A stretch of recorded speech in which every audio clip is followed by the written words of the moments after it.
Hi folks, I've been dragged away on holiday for a week, which is why this is a different setup. It's going to be like this all week. There's not a lot I can do about it, and if the audio isn't as good as usual, I apologise for that, but we'll have to bear with it for the moment. Anyway, I wanted to talk about the fact that we're coming to the end of the fictions at this point. All of those pleasant, polite fictions that we used to tell ourselves are becoming disconnected from the reality of what is actually happening. And so the whole paradigm of the early 2000s is just beginning to unravel. And even the people who are the beneficiaries of that paradigm are just admitting, yeah, no, this isn't working. The pleasant fictions we told ourselves are not really true. And we're getting to the point where I'm not prepared to put up with them. And therefore, we have to kind of admit that this was all wrong, really. And what are we going to do after that? There's going to be a lot to work out after the unraveling of the paradigm, but we are approaching that point, I think. And I think a good example of how this is coming about is in the famous British athlete, Mo Farah. As you can see from his Wikipedia page, Farah won the 2012 and 2016 Olympic gold medal in the 5,000 and 10,000 metre race. His personal bio actually shows us where the fictions lie. Look at his birth name, Hussein Abdi Khain, and his full name is Mohammed Mukhtar Jama Farah. We'll talk about why they're different in a second. Citizenship, United Kingdom. But these are not British names. These names are foreign names, and so the citizenship is actually a sort of artificial layer that lies on top of what is real and authentic about Mohammed Farah. Now, I mean, I'm actually not sure about this, because there seems to be some confusion about Farah's background. So, I mean, I'm not here to cast aspersions or anything, and I don't think I'll be able to figure out in this video. And I just want to be clear, Farah doesn't seem like a terrible chap, actually. He seems like quite a pleasant fellow. But the problem is that, so this video isn't an attack on him or anything. But it's actually, he is a good example of how someone who benefited from the pleasant fictions is beginning to say, well, look, these aren't really working for me, actually, and they're not really working for you, clearly. And the question really is, well, why is that the case? He is a Somalian man who was born in Somalia and now has British citizenship and competes for Great Britain, because he is, well, one of the fastest runners in the world when it comes to these long-distance runs. And his Wikipedia bio just tells us this, right? Born in present-day Somaliland, the then Hussein Abdi Khain was trafficked from Djibouti to London under the name of another child, Mohammed Farah, at the age of 9, where he was forced into child labour. He adopted the name as his own thereafter, becoming a British citizen. He ran for Newham and Essex Beagles Athletics Club, etc., etc. And so he's a world record holder for various things. He was born in the Somali Democratic Republic. He belongs to the Jibril Abkor subdivision of the Aba Awal clan, itself part of the Isaac clan family. What are we talking about, man? Like, sorry, as an Englishman, who, I guess, is a man of Wessex, I don't know what any of this is. Thing is, it just feels kind of preposterous reading this stuff out and then to be like, oh yeah, well, you know, he's just as British as everyone else. Like, I have no frame of reference for any of this stuff. I don't know what the deal with the Somali Democratic Republic was. I don't know what the Jibril Abkor subdivision of the whatever clans are. I don't know about any of these things because they have no cultural relevance or connection to myself as an actual British person, right? And so you can see how the fiction is, right, okay, this guy, just as British as you, he's remarkably fast. I mean, he's just insanely fast for a British person, and now he's competing for us. In the same way that the American maths teams are all Asian, it's just like, oh, right, okay, they're just Americans, bro. Don't know why these Americans are so great at maths. Don't know why this British person is so great at running. I just can't explain it. And you can see how the legal fictions are not actually tying properly into what the thing actually is, the actual real reality that underpins it all. And this is important because we're going to see how this is starting to unravel later on. whilst we had a safe and mostly homogenous country, sure, you can bring in someone in the year 2000 called Mohammed Farah and have him integrate into the country.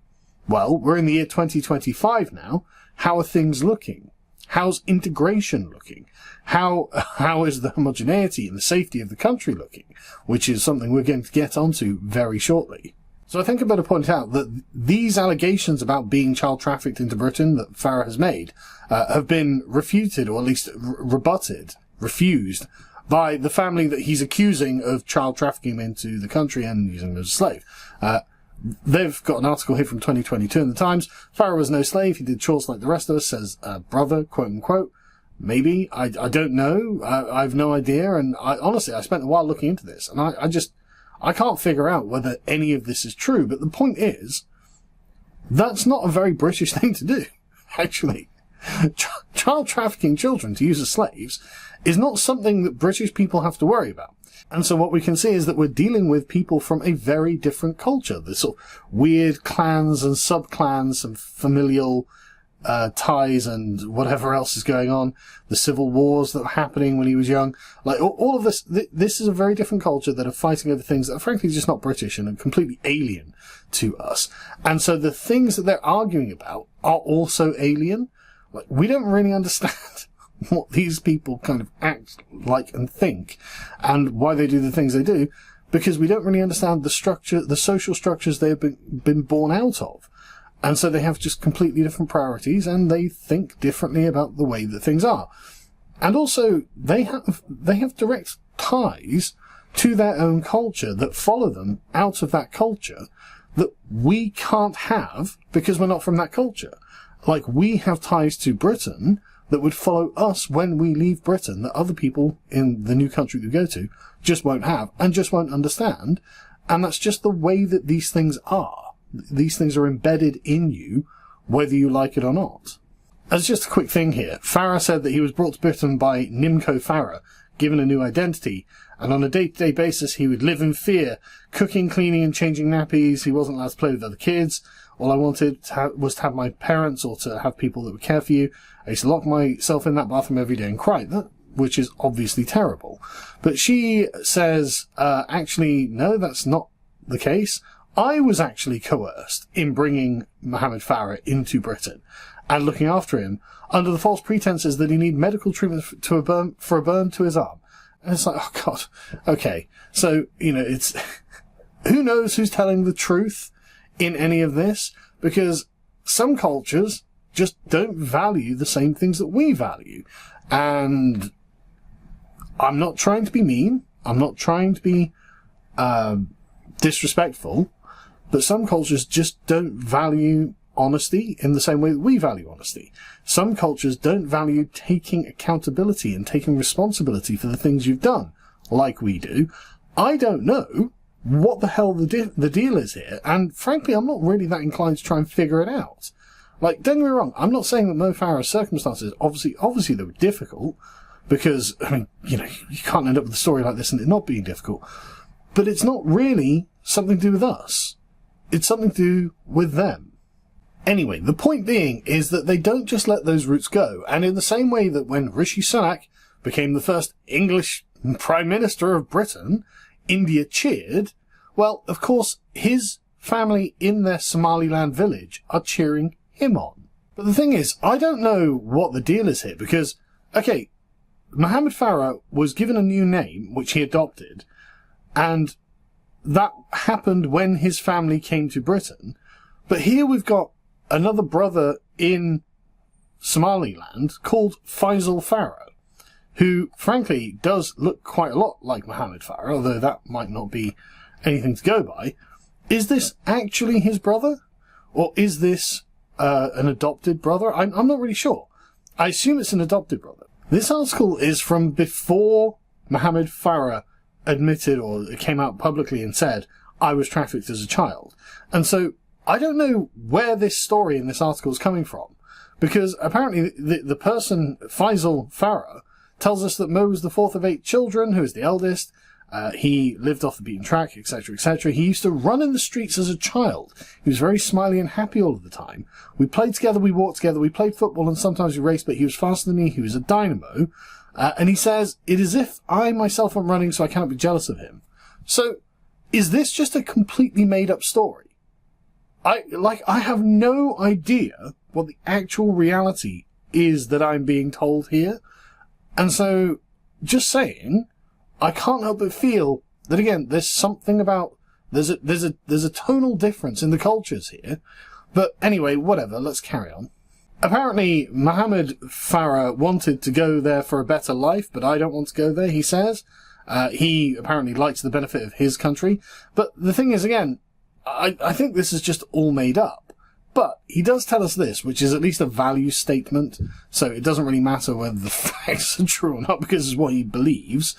He says, he is a Somali, whichever flag he holds, and he's my brother. He can be a double citizen, so none of the Somalis are bothered that Mohammed Farah is flying the British flag, because to them, that is a legal fiction. He is talking about ties of blood, allegedly blood, anyway. He's a Somali, whichever flag he holds. So he can be a double citizen. If he ran with the Somaliland flag, that would be great, but he has British nationality, so he must run with the British flag this time. We hope he will run all the way and be a famous man. Well, of course they would. But again, like with Rishi Sunak, and India cheering because England and Britain has had their first Indian Prime Minister, well, he recognises that Mohammed Farah is a Somalian and is running as a Somalian. That is what he makes present in the race, no matter what kind of flag that he's flying. And that kind of undermines when we're like, oh yeah, look at Mohammed Farah running for Britain with his British flag. It's like, yeah, okay, but if, this is the fiction that we put on top of the reality, and if it doesn't match up, there's a kind of inauthenticity there that really is actually an aspect of what is happening, and frankly, it just seems that we're living in denial. And the thing is, this is basically what Mo Farah is saying in this Telegraph interview when he says, my children are much safer in Qatar than in London. Unsurprisingly, when living in London became unpleasant for him, he decided, I'm just going to move. I'm just going to leave. And it's like, well, why wouldn't you? Sir Mo is, without question, Britain's greatest ever track athlete. Oh yeah, he was knighted, by the way. So he's a Knight of the Realm, who lives in Qatar, and he's Britain's greatest ever track athlete, who is from Somalia, recognises himself as Somali, and the fellow Somalians recognise him as Somalian. It's, okay, well, again, what does it mean to say that he's Britain's greatest ever track athlete in this context? So he lived in Portland, Oregon briefly, and then relocated his family to Qatar last year, as he says, in part to let his children get on with their lives without the distraction of their father's fame. It's a bit challenging for them when they're with me and I'm getting recognised. I want them to be kids. The move is purely for my kids and their privacy for the time being. I'd never really stopped, so I wanted somewhere quiet where I could separate my work from my family, and the kids are happy, that's the key thing. But he goes on to tell us, the intention is to return to Britain, but at the moment he believes Qatar, specifically Doha, is much safer. My kids have signed up for a gym and they can go by themselves there. It's much safer than London. I started to worry living in London, because you can educate your kids as much as you can, but if they get in the wrong place at the wrong time, you see a lot of stuff happening. That's a worry. Yeah, it is a bit of a worry, isn't it? But the question is, why has London become like that? And the answer is, well, people coming from abroad, who come from violent places that have a disproportionate number of people we would consider to be criminals and gangsters, and who don't value the same kind of things that we value, and so actually don't really fit into the culture very well, right? Things that are not of this place are making this place more dangerous. That's just the brute fact of the reality. And we have a great example of this in Mohammed Farah's brother, who in 2011 served 4.5 years in prison for what they say is false imprisonment in connection with a knife raid. Now, I actually couldn't find any solid information in my research for this video about what he had actually done, but it sounds like he'd kidnapped someone and during some kind of knife raid and held them hostage, and therefore he spends 4.5 years in jail. And in 2016 he was deported because he was a foreign criminal who doesn't come from this country. And he says in this, Ahmed Farid says, I can't go back to where Mo and I were born. It's too dangerous. I'm scared I would end up dead. There's no hope for me. I'm afraid for my life. I have no roots in Somalia. People would kill me because I'm different. They would not class me as their own. Why the hell would we take a single person from this country then? If this country is so dangerous that a Somalian getting deported back there because he committed a crime, a knife crime here, would end up dead back there, then really we should have a complete and total prescription against allowing Somalis into the country, right? If just the country at large is just that dangerous, a Somalian can't live there, then we don't really want them here, do we? Because as Mo Farah pointed out, not exactly safe here. There's a lot of knife crime here, and we know the kind of communities that the knife crime is coming from, right? This is not a secret. This is not something that is mystical and just can't be explained. But you'll notice how he just acts like, well, there's just a lot of crime in Somalia. How do we explain that? And then after he was deported, he complained that he wanted to come back. He said he wants to return to the UK, arguing he was never given a chance to show he had changed. It's like, look, it doesn't matter whether you've changed. Piss off. We just don't need more Somalian knife criminals in the country. I mean, you know, again, to cite Sir Mo Farah, the country's becoming a lot dangerous for some reason, and someone's making it that way. We shouldn't have to deal with this. It's actually not good to have such a dangerous population in our country. And I'm sorry that, you know, you've learned your lesson now. Well, honestly, it doesn't take that much foresight to realise, well, if I commit a knife crime in Britain, they might deport me. And if I commit a knife crime in Britain, that's not a good thing. I'm not actually adding anything to their culture. There's no reason they would want me there. You know, and in the case of Mo Farah, I mean, he is at least an Olympic athlete. He hasn't committed a crime. He seems to actually quite like the country and have done fairly well to integrate, in all fairness. But he's not the average, is he? Anyway, like I said, Mo Farah actually seems like a nice chap, so I'm not trying to have a go at him or anything. It's just a deeply ironic thing for him to say, well, my children are much safer in Qatar than London. For some reason, there's just so much crime here. When actually, he's been part of the cultural phenomenon of mass immigration that has made London so much less safe. And he doesn't say this. Of course, he never points out that actually maybe it's his countrymen who might have some ethical issues of their own that are quite different to the way that things work in Britain and actually aren't that great. I think maybe they might want to think about changing themselves in order to change their own cultures. But anyway, that's a much longer conversation I'm not going to get into. But the point is, right, deeply ironic. And what this amounts to, right, is essentially him saying, look, I can't believe you've allowed us to ruin your country. This is on you.